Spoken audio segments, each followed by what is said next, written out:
Bismillahirrahmanirrahim. Assalamualaikum warahmatullahi taala wabarakatuh. Perkenalkan, nama saya Naila Trizkiyah dengan NIM 2238101215 dari Prodi PAI kelas A angkatan 2022. Nah, pada kesempatan kali ini saya akan membahas mengenai perampokan atau hirabah, di mana penjelasannya itu berupa pengertian, dasar hukum serta sanksi bagi para pelaku hirabah atau perampokan.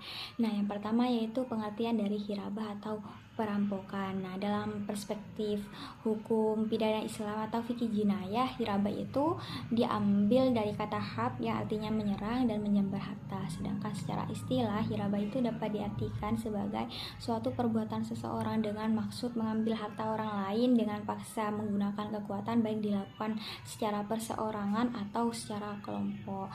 Nah, salah satu dasar hukum yang menjelaskan mengenai jarimah hirabah atau sanksi bagi para pelaku perampokan tersebut, yakni di dalam Quran surat Al-Maidah ayat 33, di mana di dalam ayat tersebut diterangkan yakni sanksi bagi para pelaku jarimah hirabah atau perampokan tersebut berupa hukuman mati, kemudian salib, potong tangan dan kaki secara menyilang, dan pengasingan. Dan di dalam ayat tersebut juga dijelaskan bahwa mengenai sanksi bagi para pelaku perampokan atau hirabah tersebut. Nah, yang pertama, bila perampok tersebut hanya mengambil harta dari seseorang tanpa membunuh, maka sanksi bagi para pelaku perampok tersebut berupa potong tangan atau kaki secara menyilang. Yang kedua, jika perampok itu hanya menakut-nakuti seseorang tanpa mengambil harta seseorang tersebut, kemudian tanpa saling membunuh, maka sanksinya itu berupa diasingkan dari kediamannya. Karena kalau zaman sekarang itu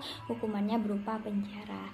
Nah, yang ketiga, jika perampok itu hanya membunuh tanpa mengambil harta, maka sanksi bagi perampok tersebut itu berupa hukuman mati. Dan yang terakhir, jika perampok itu mengambil hartanya kemudian membunuh korban tersebut, maka sanksi bagi perampok tersebut berupa dibunuh dan disalib. Demikianlah penjelasan dari saya, kurang lebihnya mohon maaf. Wassalamualaikum warahmatullahi wabarakatuh.